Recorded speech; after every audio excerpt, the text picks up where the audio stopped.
more with a research mind and after a short break. We were discussing about the cyclical component. Now, there is one more amusing example of cyclical component which shows, which exhibits cyclical components, that is sunspots data. So sunspots are some kind of dark plots on the photospheres. Please pardon me because I am not a person from astrophysics. So whatever I have gathered is from Google. So sunspots are temporary phenomena on the sun's photosphere that appear as spots, darker and cooler than the surrounding areas. Royal Observatory of Belgium, I have borrowed this data from Google. They have recorded the sunspot, I think from 1780 to 2010. So I have abbreviated the entire data into a section, into a slide, which spans from 1960 to 2010. And so you understand that is in the year 1960 how many sunspots is recorded. So that is the point. In the year 1961 how many sunspots are recorded. Like that you will have that blue line. Blue line is the observed time series plot, and of course there is one approximation smoothing of the blue lines, and that is demarcated by the red one. And you will see that clearly a cyclical component, existence of cyclical component is justified, is established, because you will see that from this peak to that peak, what is the difference? It is somewhere 1958 or 1959, and this is that peak occurs at 1969.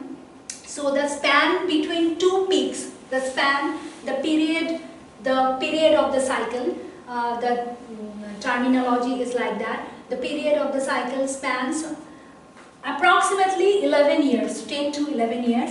So here you will see that occurring every 11.5 years. So if you just calculate the peak, the period of that cycle between this dome and that dome, surprisingly you will find the period is almost 11.5 years. So in sunspot data also you will find the presence of cyclical component. So one more example. Yeah, I personally love this example. This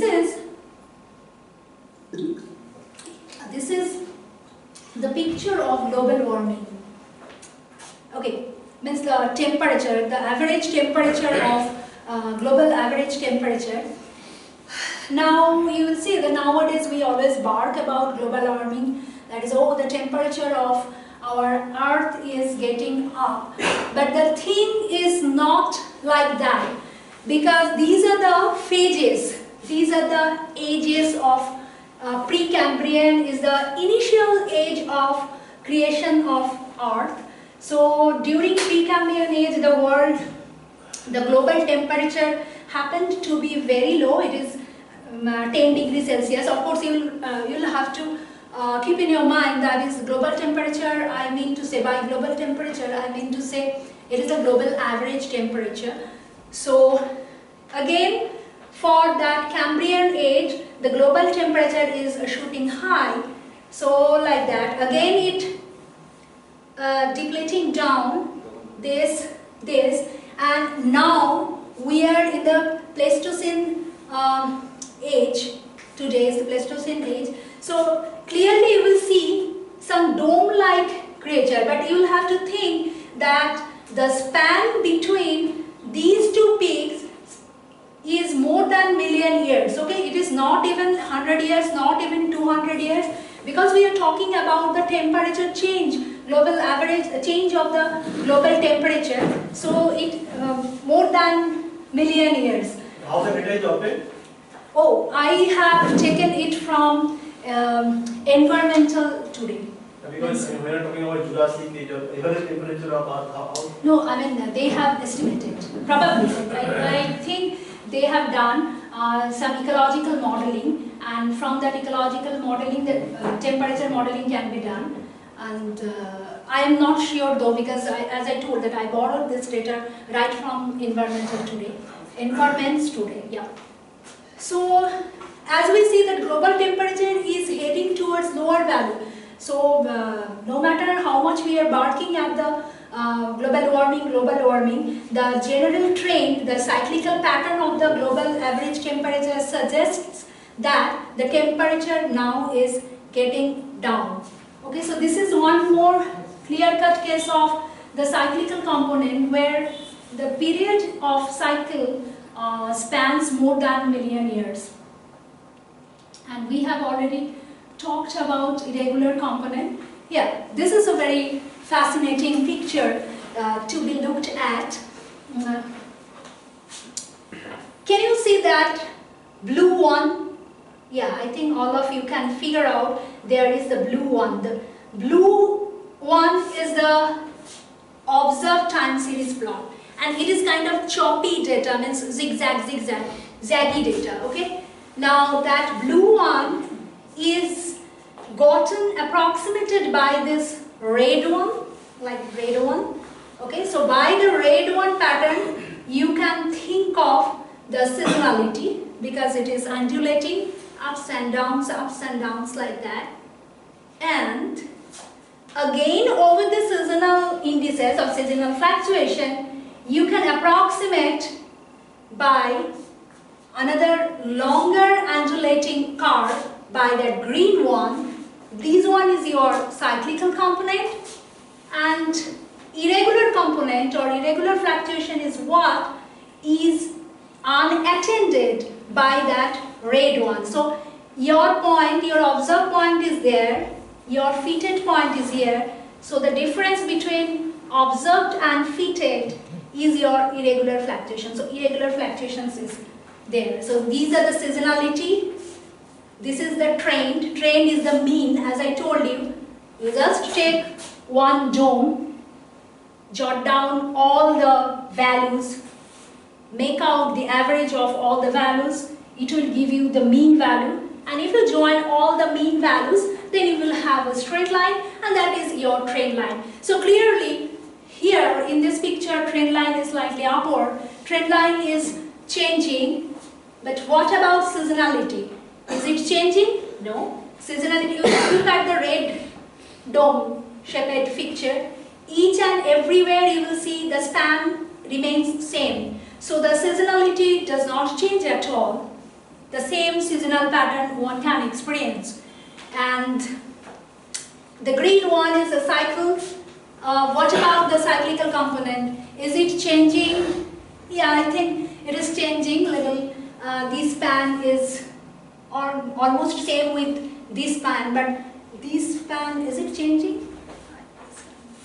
No, more or less it remains the same. Means I am stating these like that. And there should be also a noise part, right? Noise part is the irregular fluctuations. Irregular component, can you call that noise? It's a noise. It's a noise. It's a noise. Even when you are measuring data at a regular interval, your measurement itself may contain some noise.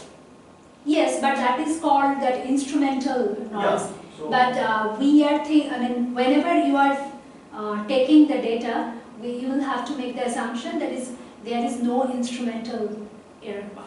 It's not like physics. I mean, physics. Yeah, I know because I did have physics. So the counts may itself have some. No, it's the bereft of the instrumental error. If there is some error, that is purely random. It is not from any other issues. Okay, probabilistic. Okay.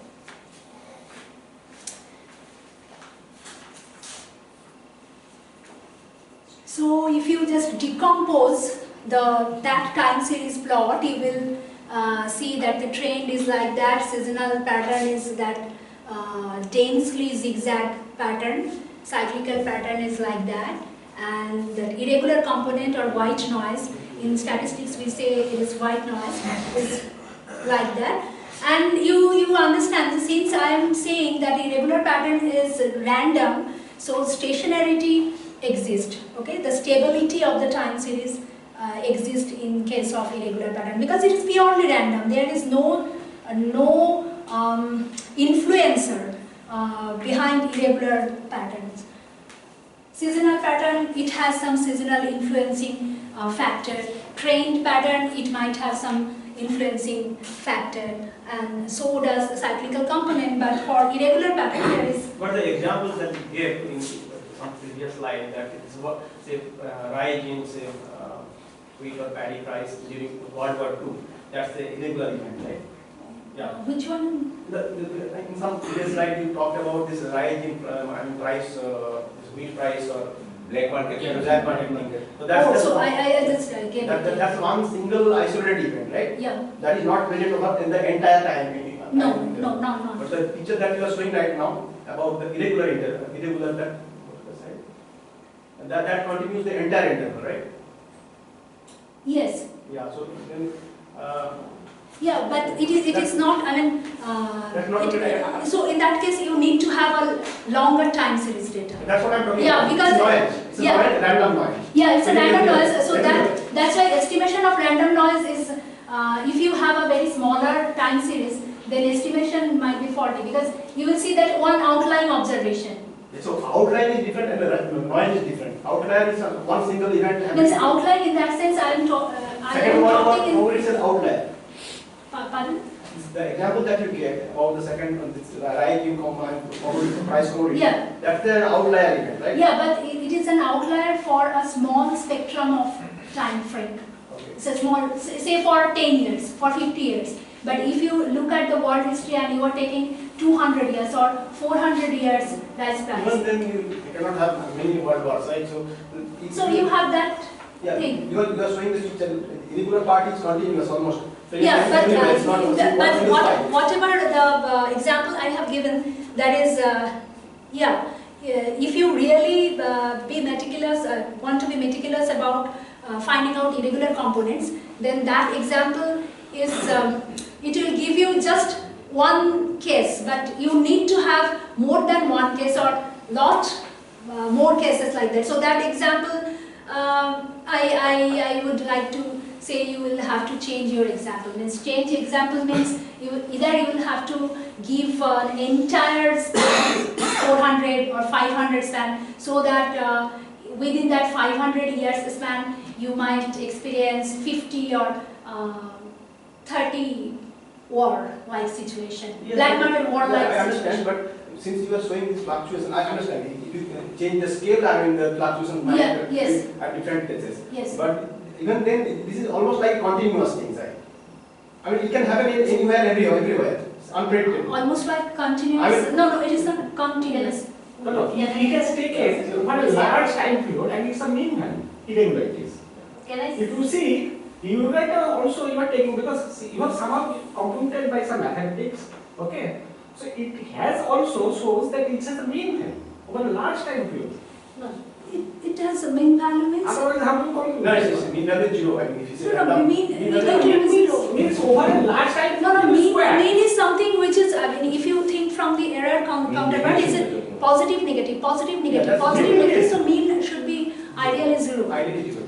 No. Okay, It's not so like that. this, she is about. No, what I am saying is, according to in reply to your question, is when she is saying irregularity, means apart from world war, you can take all other that I understand. irregularities. So that will give you a. No, I am not talking about only a world war. What I am saying that this should be taken as a noise which could be present anywhere and everywhere. It's not only one isolated event like World War II. That was just an example, I think. That You can suppose you take flood, you take epidemic and other events. From this one viewpoint. No, I mean. When I talk about this noise, that's the measurement, noise in the measurement. So that can be present anywhere at any time, right? So it's like that. So it's a random component which can be present everywhere and anywhere. Yes. So that's what this picture tells us. Yes. It's present everywhere. It's not a single event like one spike and then flat and then one spike like That's that. why I am saying it has taken over a large period. No, but So that's not noise. I'm sorry to say that it should get squeezed. Anything is fine. It's a discrete data. yes, that's what. elongate that, of course that will become a spike. Yeah. But even then, I mean, what I am saying that this is kind of, I mean, Poisson noise is some sort of noise.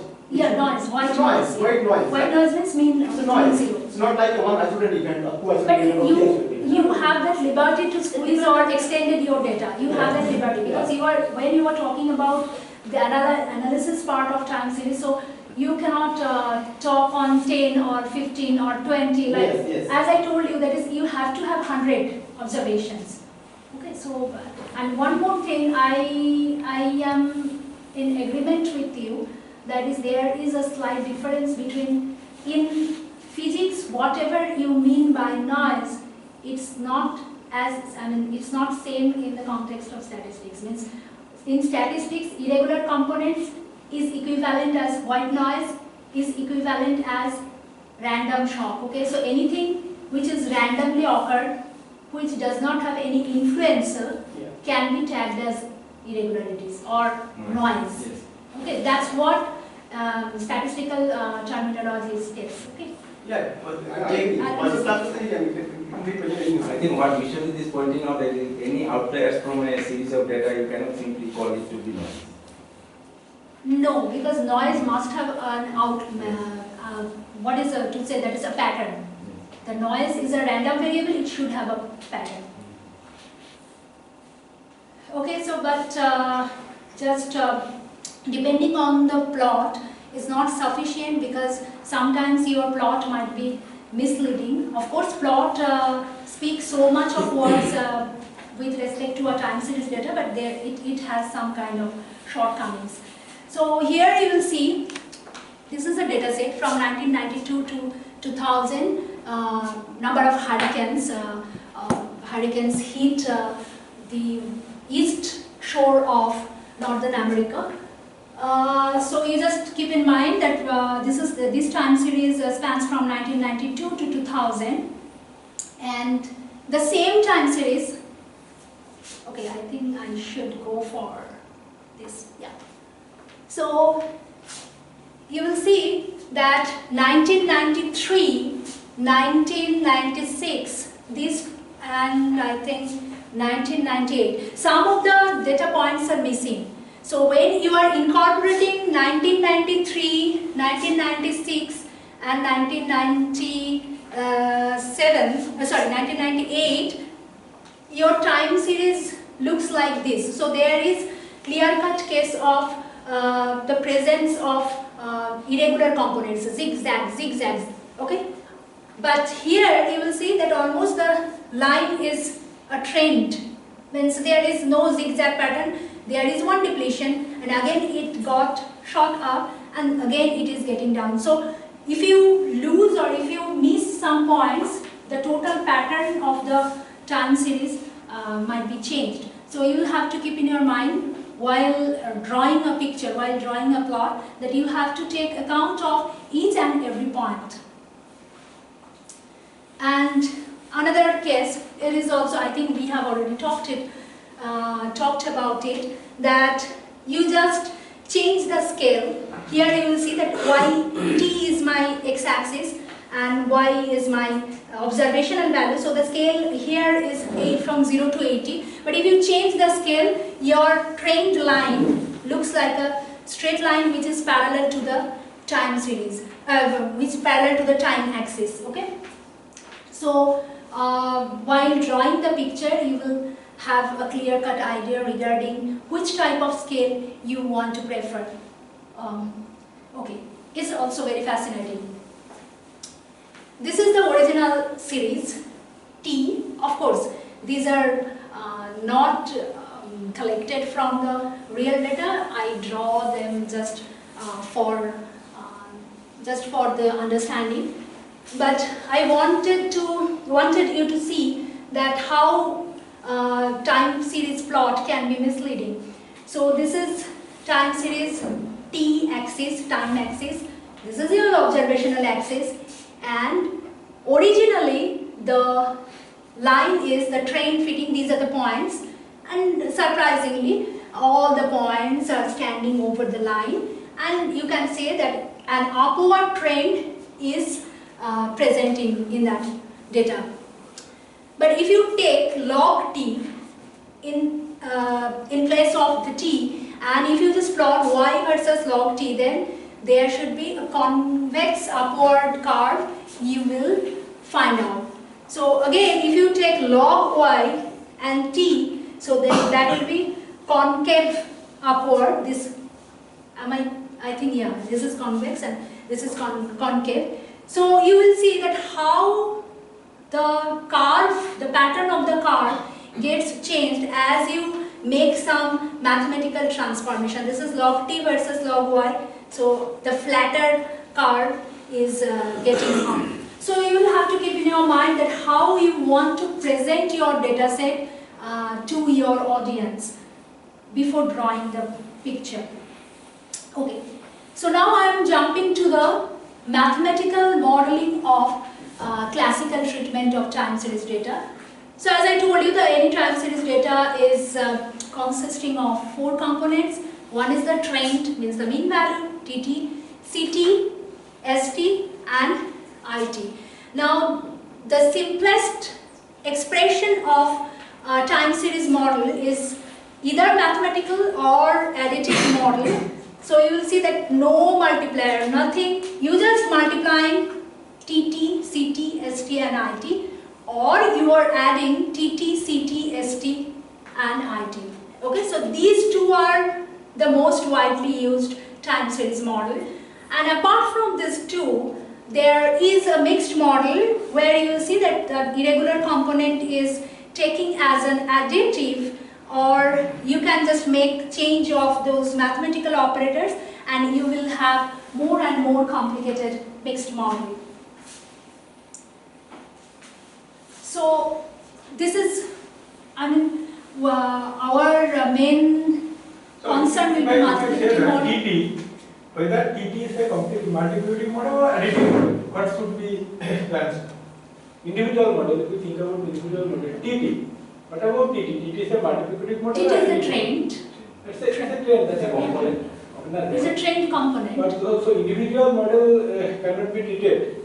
Individual model means? I mean TT is a model, CT is also a model, ST is a model. No, they are components. They are components. They are the features. See, like 5, you can write 5 in terms of 2 plus 3. You can write 5 in terms of 1 plus 4. You can write 5 in terms of 4 plus 1, like that. Okay, 4 is your train, means, am I understandable to you? So what you generally use, we have some model and there is some specific nature of this particular model. So we cannot say that this model is additive or this is additive, that is additive. No. You don't understand. You have a time series data. Now it's your discretion whether you are going to use additive model or multiplicative model. Now I'm going to say when it is better to choose a multiplicative model and when it is better to choose an additive model. Just combination. Okay. Is that clear? So you know there are 2 models, but which model you need to employ? There are some thumb rules which you will have to run. That's what it is. And TT, CT, ST, these are the components. Means what contribution you are going to give your trained component. What contribution of that observed. Your observed time series is YT. Now YT has, you know that TT, CT, ST and IT. YT is made of A, B, C, D. Okay. Now it's up to you. What is the contribution of A in building of YT? What is the contribution of B in building of YT? What is the contribution of C in building of YT? What is the contribution of D in building of YT? Now, as per the choice of the model, the contribution will be changed. Do you understand? So before going for modeling, it is preferable, it is recommended to draw the picture. Then you will see that is there any cyclical thing? Is the cyclical thing dominating? Is the seasonal thing dominating? Or is the irregular thing dominating? Then your contribution, your mindset has been fixed like that. Okay, then I will go for multiplicative model because the picture shows like this. And do you give uniform weight all the components, or how do you choose weight? Yeah, that is simple. Simple, yeah. Uniform model, simple. Uniform weight. Just combine the four together. Yeah, that's what you are going to learn. In fact, I think I am teaching that, only that also. And the words will be different. There are many more complex things. Let's just add them up. 2, 5. 5 is a mixture of 2 plus 3. That will be uniform. Yeah, uniform. So there could be a lot of combination in case of mixed model. Combination could Yes. be different. Yeah, combination should be different, but so that's why that mixed model comes up. But generally when you are looking at a time series model, you just either go for multiplicative model or go for additive. Yeah, in the mixed And model. these are uniform as per Vishwaditya say. These are uniform. But in the mixed model, you have ST plus LT. Okay, so if I do TT plus LT, then we will get another combination of models. So TT those are plus allowed. ST. TT plus IT. So those are allowed. Yeah, so that's why I am asking you. You have to look at the picture. Ah. It will say that if Depending on the seasonality. data. Yes, it will say, it will give you a rough idea if the seasonality is present. So if it is not present, dropping. If the cyclical component is not present, dropping. Just take whatever you are saying, TT plus IT. Is that?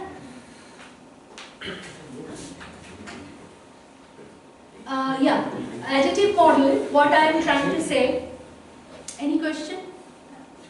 So additive model, let us look at the first part. The amplitude of both of the seasonal and irregular variations do not change. Means if you have the picture, I think I can use this.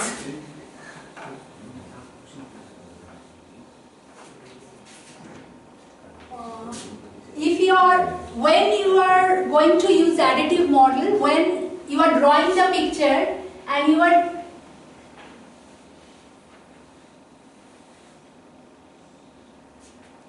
so your seasonality does not differ.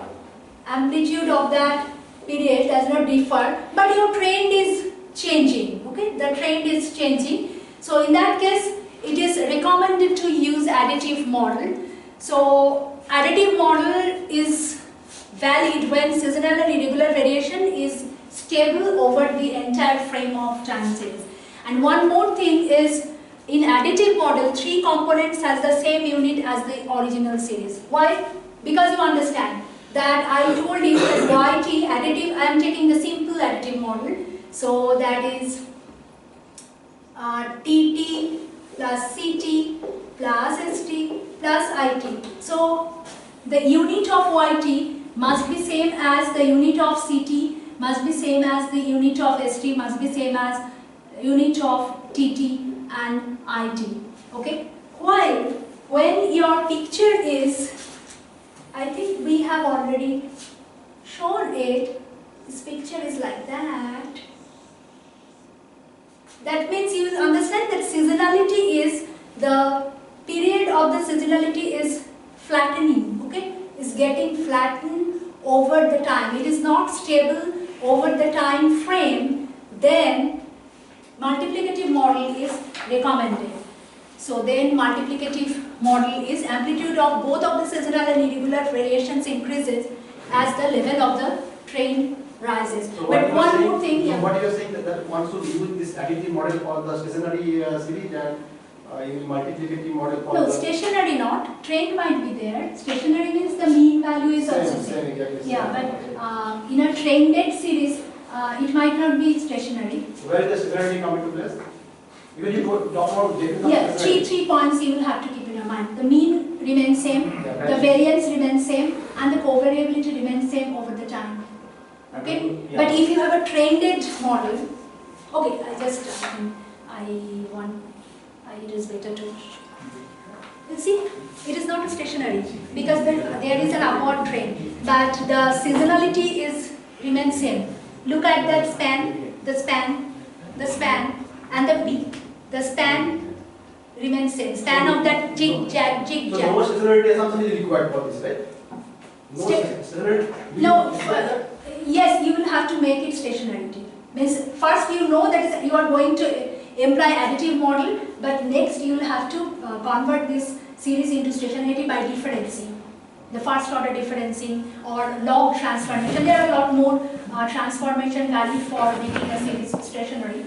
What is the purpose of that? Why are you converting the non-stationary series into a stationary series? Because I told you that is otherwise for each of the time section you will have to have a different mathematical framework. But we are in search of an unanimous mathematical modeling over the entire time frame. Do you understand? Means Okay, for that. So you first apply your additive model to your non-stationary time series, Yeah. and then you go on applying. No. First, you have to plot that time series. Okay. Okay. Then you will see that the seasonality is not changing. Yes. Okay. So you are in your back of the mind. It is playing that is, oh, I am going to employ additive model. Fine. Next, you make it stationary. Then over the stationary time series, employ additive model. Okay. So it is alternative process. First you make it, employ the additive Yeah, model. means then you choosing make it, choice of additive or multiplicative, that will depend on the original series, not on the transformed series. That's what I mean to say. Okay. So suppose for particular modeling, 4 components are required. Okay.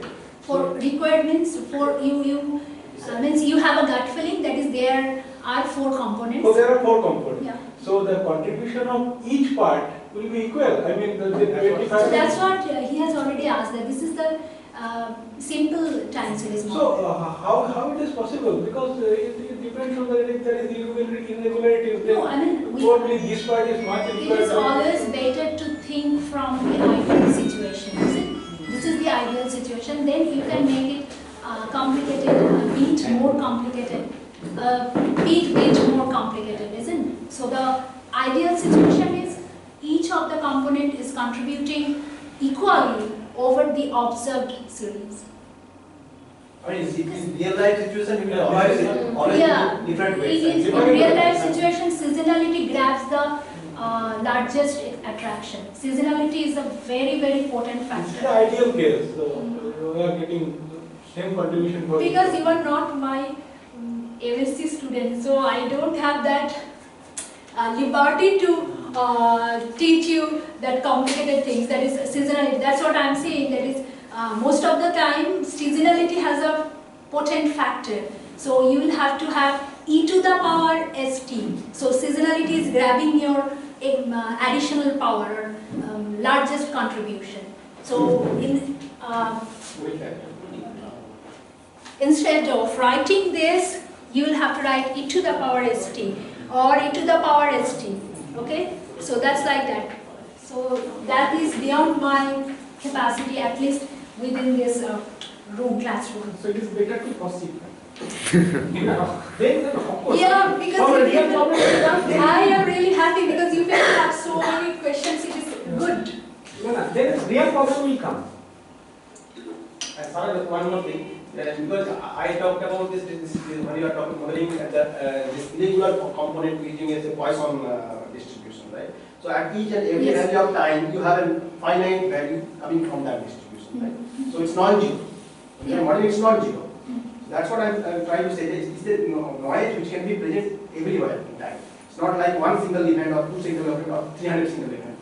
Once again, I would repeat that it is a kind of, in fact, how I interpret it to you. In fact, the most modern time series analysis states that it is noise which prevails most dominantly. Okay, so noise is the dominant character in a time series analysis, not the trend, not even the seasonality, not even the cyclical component. But whatever I am teaching here, I am following through the path of classical time series. So when you have that mindset that noise is your dominant character, then you can think about distribution, you can think about all those probabilistic jargons. Okay, so now the modern modern theory of time series, stochastic modeling of time series says, no, there is nothing else, not TT. TT is also an outcome of noise. ST is also another outcome of noise. Everything you can write in terms of noise. So IT is the dominant character in analyzing a time series. So basically there lies a difference, the stochastic modeling of time series and classical modeling. So whatever you are asking me, that is, yeah, if you think that IT is your dominant character, then you can go for any kind of probability. In fact, I think in your in that note, that ready-made note which I have shared, I have taken one instance from Poisson and another instance from normal. The last one, you have some example? Which example? Under this model, the last one. Because this two has no unit. So you have some example? Last one, under this model, the train has the same unit as the original series. Yes, means, but the seasonal and irregular components are unitless factors. Yeah, that is one point. Yeah, because you understand that is, since it is multiplicative, so if you have that unit, then that would be multiplied, meter square, like that. So it must be unitless. But whatever you are asking, that okay, let me take an example. Okay, some example will come later. Yes, it should be there. You can take the same example of this sale of ice cream. Yeah, I'm about sale to ice cream. And then, Yeah, then seasonal and number. and irregular components, also the price. No, even if No, sale of ice cream is, yeah, you can take price The and buyer of ice cream. price will also come in both the cases, price is square. No, I mean, what she is saying that these four components should have the same unit. So if you are considering, let's say, number of ice creams sold, or the price of ice cream, whatever you consider. no, the left hand side, that should be price. Yeah. Maiti is the left hand side is price, but whatever he is asking, that is what about ST? TT is also price, Yeah. trend, but ST is kind of temperature issues, which is not unitless, means you cannot incorporate the degree temperature issues with tagged with the price issues. Do you understand that? If the temperature is above 30 degrees, then I am going to buy an ice cream. But unitless. Okay, I think. Yeah, unitless means, in that sense, unitless means it should not be as same as the unit of the observed series. Original series. Yeah, original. Observed means original series. So, in fact, IT also, suppose you have a marriage ceremony, irregular component, so in your locality 10 marriage ceremonies are taking place in December. And of course, in marriage, ice cream is one item. So your sale of that ice cream in your neighborhood might be shorter during that December time. Okay, so that also the irregular component one can think of. But you'll have to, of course, this is one point, that is unitless factors means the unit is not same as the observed series. Okay. Okay, so let me, yeah, that's what I want you to see, because I think I have already discussed all these things. Can you see the difference of these four pictures? All these four pictures are time series plot. So when do you use additive model and when do you use multiplicative model? No trend and additive seasonal variability. So this is an ideal picture of stationary time series. Once you have the stationary time series, you can think of many more mathematical modeling of it. I am not going to teach you, but for this type of time series, you can think for autoregressive, moving average. There are a lot more things. Okay, and here you will see the span of the dome-shaped picture. They are not changing over the time, but the mean of the time series.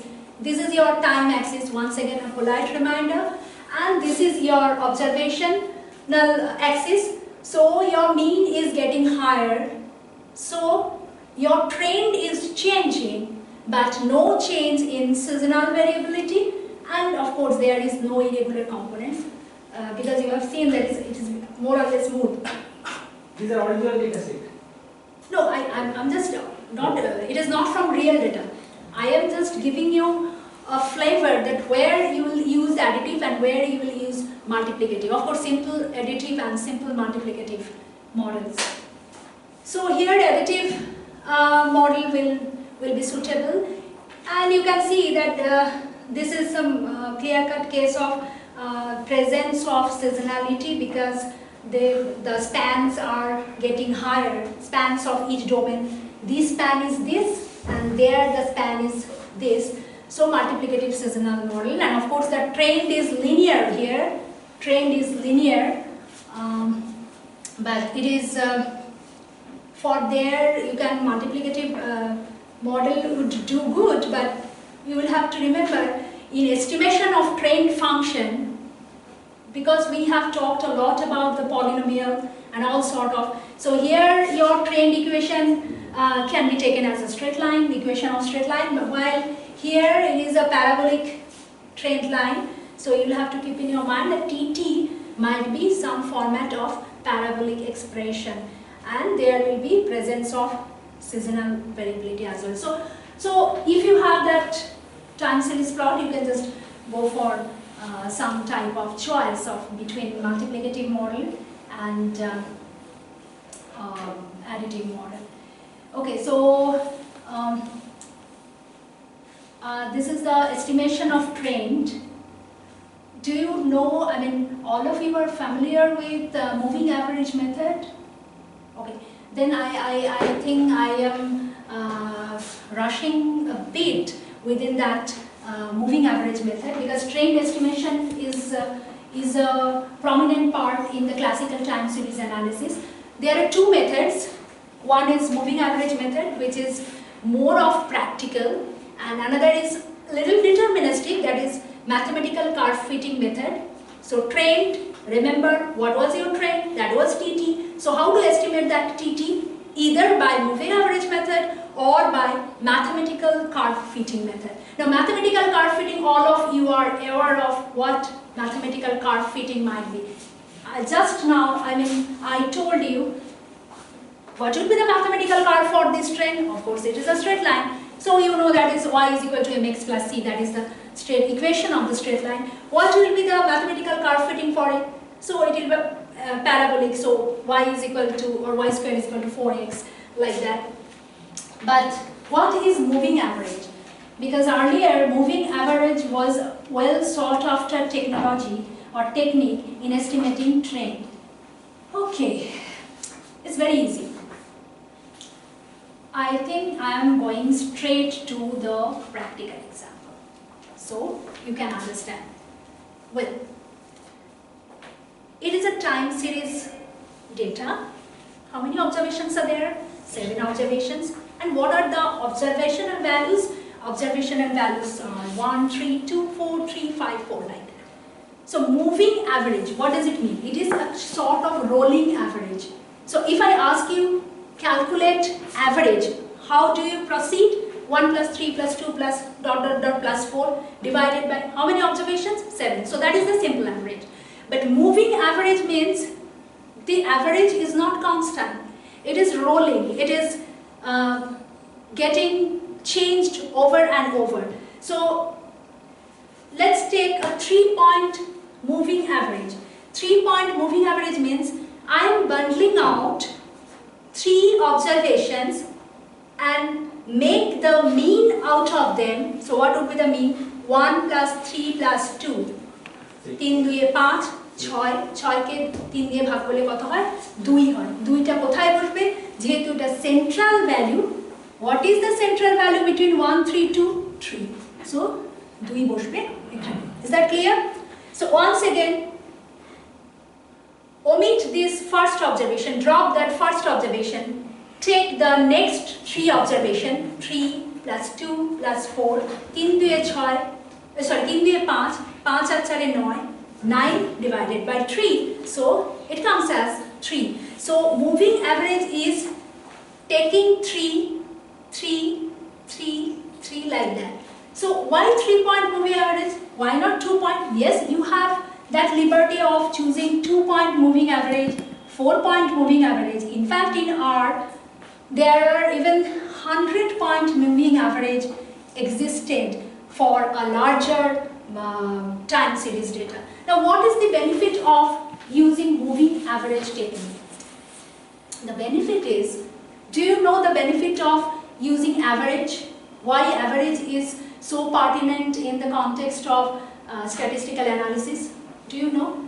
For comparison. Yes, it is a central value. First, it Best will give, representation of a given data set.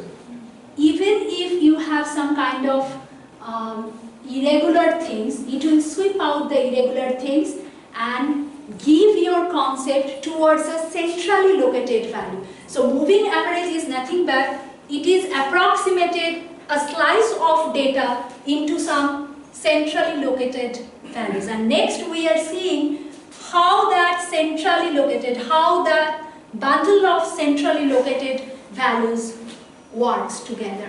Okay, what is the pattern? এরা কিরকম pattern show করছে এই centrally located value. So that is the benefit of using moving average. Now, I have expected one question right from your end but you people probably missed it, that here what I have shown, what I am showing here is of an odd number of moving average. What would be the situation when you are taking 4 points moving average, an even number of situation?